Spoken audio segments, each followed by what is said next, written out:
அஸ்ஸலாமு அலைக்கும். நம்ம இன்னைக்கு என்ன வீடியோ பார்க்க போறோம்னா, நம்மளுடைய தேவைகளை அல்லாஹ் பூர்த்தி செய்யவும் நாம் செய்த பாவங்களை மன்னிக்கவும் செய்ய வேண்டிய ஒரு அமல் பற்றி தான் பார்க்க போறோம். இந்த அமல் நபி ஸல்லல்லாஹு அலைஹி வஸல்லம் அவர்கள் பின்பற்றியும் நமக்கு வலியுறுத்தியும் கூறிய அமலாகும். இப்போது இந்த அமலை பற்றிய ஒரு ஹதீஸை பார்க்கலாம். அல்லாஹ்வின் தூதர் அவர்கள் கூறினார்கள், நிச்சயமாக நான் ஒரு நாளைக்கு 70 முறை அல்லாஹ்விடம் மன்னிப்பு கேட்கிறேன்.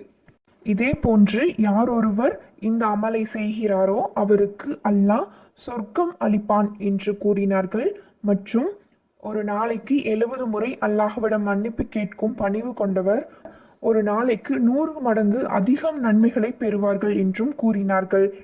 இவ்வாறு நபி ஸல்லல்லாஹு அலைஹி வஸல்லம் அவர்கள் கூறியது போல் அல்லாஹ்விடம் அதிகம் அதிகம் நாம் பாவ மன்னிப்பு கோரினால் மட்டுமே அல்லாஹ் நம்மளுடைய பாவங்களை மன்னித்து நமக்கு ஷாலிஹான தேவைகளை பூர்த்தி செய்து தருவான். இப்போது அந்த அமலை பற்றி பார்க்கலாம். அஸ்தோஃபிருல்லாஹ் ரப்பி மின் குல்லி தன்ஃபி வ அதூபு இலைஹி. இதன் பொருள், எனது இறைவனாகிய அல்லாஹ்விடம் என் பாவ மன்னிப்பு கேட்கிறேன், அவனை நோக்கி திரும்புகிறேன். இதுவே இந்த துவாவின் பொருளாகும்.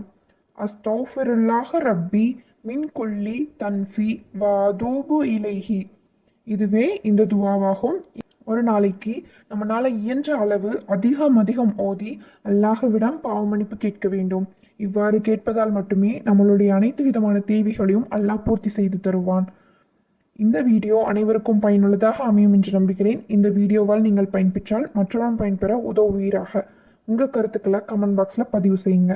அஸ்ஸலாமு அலைக்கும்.